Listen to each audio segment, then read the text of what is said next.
Hello students, so today we'll be starting with the first chapter of history unit and the name of the chapter is where, when and how. ठीक है, where मतलब कहाँ, when मतलब कब, how मतलब कैसे.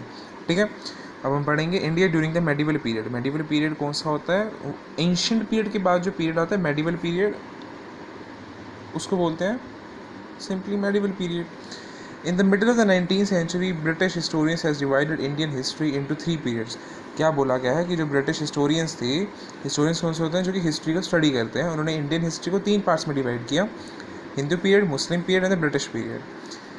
This indicated the religion of the rulers had great impact on the history. ये क्या बताता है कि जो रूलर्स जो राजा थे, उनका जो रिलीजन था उसका बहुत ज़्यादा इम्पैक्ट, जो बहुत ज़्यादा अफेक्ट पड़ा हिस्ट्री के ऊपर. मतलब जब हिंदू राजा आए तो उन्होंने हिंदू पीरियड कर दिया, जब मुस्लिम राजा आए तो उन्होंने मुस्लिम पीरियड कर दिया, जब ब्रिटिश राजा आए तो उन्होंने ब्रिटिश पीरियड कर दिया. The period from the 18th century of Indian history show change in the scenario of the society. ठीक है, जो 18th सेंचुरी का पीरियड है जो कि इंडियन हिस्ट्री का, उन्होंने काफ़ी ज़्यादा चेंजेस शो करें.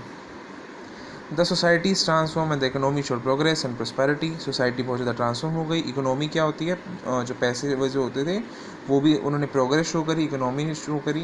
These changes were distinct from the ancient period. Ancient ये ध्यान रखना, एंशियंट पीरियड के बाद आता है मेडिवल पीरियड, और बहुत डिस्टिंक्ट पीरियड था, बहुत डिफरेंट पीरियड था ये. Hence it was called the medieval period. तभी हम इसको क्या बोलते हैं, मेडिवल पीरियड बोलते हैं.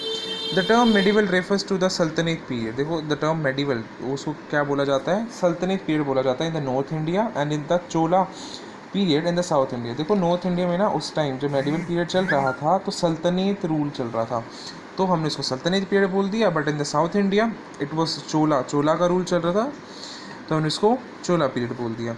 इन Europe the medieval period is also called as medieval ages. देखो, यूरोप के अंदर मेडिवल पीरियड को बोला जाता है middle ages. It started from the 6th century AD and lasted up to 5th century AD. In India, it covers a period from 8th century AD to 18th century AD. देखो, simple सी बात ध्यान रखना, Europe का जो middle edges थी, जो Europe का मेडिवल पीरियड था, वो तो चलता 6th सेंचुरी से 15th सेंचुरी. बट जो इंडिया का मेडिवल पीरियड था वो चला था 8th सेंचुरी से 18th century. The period is more close to us than the ancient period. ये जो मेडिवल पीरियड है ये हमारे ज़्यादा क्लोज है as compare to ancient period. Hence there are plenty of sources available us to learn about this period. तो हमारे पास बहुत ज़्यादा सोर्सेज हैं, क्योंकि हमारे ज़्यादा क्लोज है तो हमारे पास सोर्सेज भी बहुत ज़्यादा हैं इसको लर्न करने के या हमने देखने के. The early mid period witness the rule of Palas and the Pratiharas, Rashtrakutas, Cholas and early Rajput. देखो, जो अर्ली मिडिल पीरियड था ना उसके अंदर किन्होंने रूल किया था, पलास ने, इन्होंने यूज़ किया था प्रतिहारास ने, राष्ट्रकूतास ने, चोलास ने and the early Rajput. And फिर फर्दर किसका रूल आया, टर्क्स का आया, दिल्ली सल्तनत बनी एंड द मुगल्स का आया rule. Who dominated the later period of the history. Let us observe the changes that had taken place in the name of region, place और अ कंट्री. देखो, अब हम पढ़ेंगे कि क्या क्या चेंजेस आए एक कंट्री के नाम में, एक रीजन के नाम पे, एक प्लेस के नाम पे.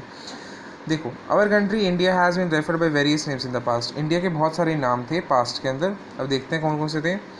सबसे पहला था जम्बूद्वीप. जम्बूद्वीप क्यों बोला गया इंडिया को, the land of the blackberry trees. क्यों, क्योंकि लैंड ऑफ ब्लैकबेरी ट्रीज था as mention in the Buddhist text. Buddhist text में इसको क्या मेंशन किया गया था, लैंड ऑफ ब्लैकबेरीज, तो इसको बोल दिया जम्बूद्वीप.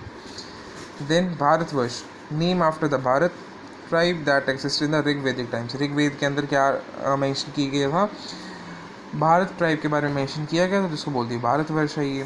देन हम बात करें the land of Aryans around the northern part of India, तो इसका नाम बोल दिया आर्यव्रत. आर्यन यहाँ पे रहते थे, कहाँ पे रहते थे, नॉर्थन पार्ट ऑफ इंडिया में, तो उन्होंने बोल दिया इंडिया को तो हम आर्यव्रत बोलेंगे. देन इट्स नॉन एज सब सिंधु. सब सिंधु क्यों बोला गया, the land of the rivers as called by the Persians. Persian ने बोला ये तो लैंड ऑफ रिवर है, तो इसको सब सिंधु बोल दो.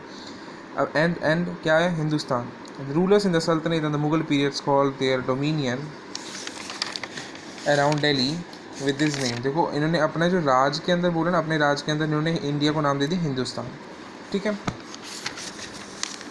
चलिए.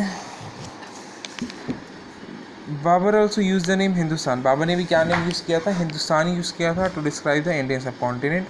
The constitution of India state India that is Bharat shall be as a union of states. Republic of India is called Bharat while India was term use by the britishers. Simple सी बात ध्यान रखनी है, जो इंडिया टर्म है वो किसने use करी थी, ब्रिटिशर्स ने यूज़ करी थी. ठीक है. देन आता है सोर्सेज ऑफ हिस्ट्री. ठीक है, तो अब हम पढ़ेंगे sources of history.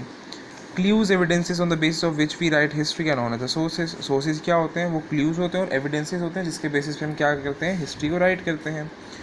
Historians use different types of sources to learn about the past. Historians जो हिस्ट्री को स्टडी करते हैं उन्होंने काफ़ी सारे सोर्सेज को यूज़ किया है, but the sources that they choose depend upon the period of the study and the nature of the investigation.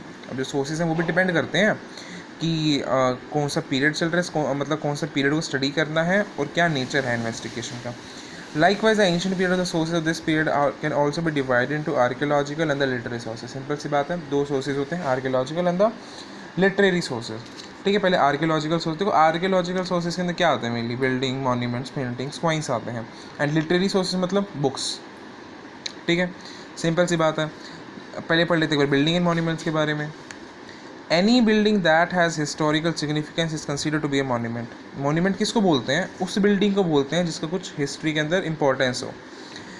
It may be buried as in the case of Harappa and still standing like the Red Fort in India. अब ऐसा हो सकता है वो building या तो हमें तोड़ दी है, वो सॉइल के अंदर बरीड की गई है लाइक हरप्पा, या नॉर्मली खड़ी है like Taj Mahal, Red Fort, Qutub Minar. They provide useful information about the development of the art. ये हमें बहुत अच्छी इन्फॉर्मेशन देती है about the development of the art and the architecture as well as the social, political and the economic life of the people of those days. हमें बहुत सारी information देती है, किसके बारे में देती है, आर्किटेक्चर के बारे में देती है, कैसे बना हुआ है बिल्डिंग, सोशल लाइफ के बारे में, पॉलिटिकल लाइफ के बारे में, इकोनॉमिक लाइफ के बारे में। सम इंपॉर्टेंट बिल्डिंग्स और monuments of this period are Qutub Minar, Buland Darwaza, red fort, Taj Mahal etcetera. ठीक है, तो एक बार आज हम यहाँ पे आर्कियोलॉजिकल सोर्सेज कंप्लीट करते हैं, then further we'll be doing in the second part. Thank you.